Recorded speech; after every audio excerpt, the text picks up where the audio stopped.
Elimination नंतर big बॉसच्या घरात काय झालं ते पाहूया.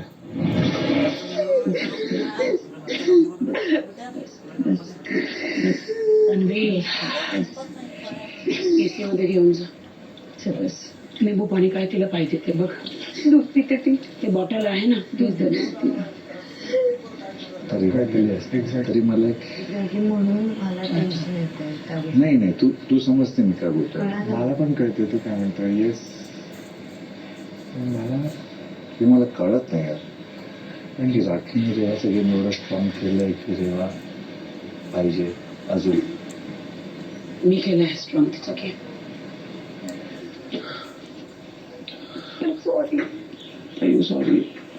मला मीच वाटले होते पण मी स्वतःच नाव नव्हतं घ्यायचं. मग नवीन प्रभूचं नाव घेतलं. चुकी ठीक आहे. मला वाटलेलं 2 पण मला वाटलेलं 2 हे 2. हो मलाही तेच वाटलेलं. मी फायनल तू रडतेस मला माहिती आहे. तुझा भाव आहे कुठे गेला नाही फक्त एलिमिनेट झालाय कळलं. आणि मला काही वाईटही वाटत नाही. सगळं बोलतो मला काय वाईट वाटत नाही. मी माझा गेम खेळते. कधी कधी गेम खेळता खेळता तू सिरियस होते राखी. भीती वाटते. सिरियस नाही होणार तर लोक मला सिरियस कसं घेणार ग. त्रास होतो तुला. त्रास होतोय की नाही तुझी भीती वाटते. मला त्रास होतो.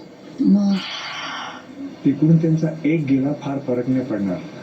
जरी ग्रुप वाईज बघितलं तरी इकडून कोणी गेलं तरी फरक पडतो. इक्वेशन आलं त्यांचं नाही फरक पडत. प्रभूचा त्यांचं कसं पण स्ट्रेंथ नव्हतं. मग ऍज अ प्लेअर ना मला तर यापेक्षा बेटर वाटलं. असू ऍज अ प्लेअर डेफिनेटली असू शकतं. एक डिफरंट फॅक्टर होता. एक इनोसेन्स होतं. हंसते हंसते कट जाए रस्ते जिंदगी यूं ही चलती रहे. सागर दादा सॉरी जर माझं काही वाईट वाटलं असेल तर मला बोलायचं होतं तुमच्यासोबत. अरे मला नाही म्हणत. मी मस्करी. अरे मी खरं मध्ये जे होते ते तास हो यार मी पण तसंच माणूस आहे. मी पण कधीच असं मनाला लावून घेत नाही. नाही तर मी तुझ्याकडे आलो काही बोलली ना तर मी तुला कप दिला असता का धुवायला. मी तुझी दुपारी तुझ्याशी बोललो असतो का. मी नाही मनाला लावून घेत. मी खरं सांगतो. नाही खरंच नाही बोललो. खरंच. बिग बॉसच्या घरामध्ये असं नातं बनताना येतं.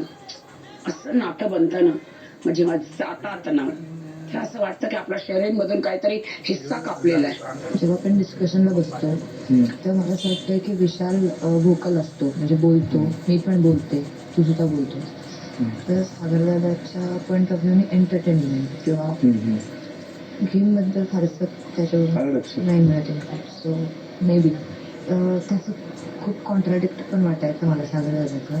ओके की प्रभूबद्दल त्याला सॉफ्ट कॉर्नर होता पण गेममध्ये तो दिसायचा नाही. म्हणजे जसं की मला सॉफ्ट कॉर्नर होता त्याच्याबद्दल तर मी ते बोलले पण होते की ठीक आहे मी उमेदवारी त्याला ठेवणार आहे. जे की कॉन्ट्राडिक्ट नाही आहे ना. तसं सागरदादाच्या बाबतीत कॉन्ट्राडिक्ट व्हायचं आणि करणं मॅच नाही होते. राईट.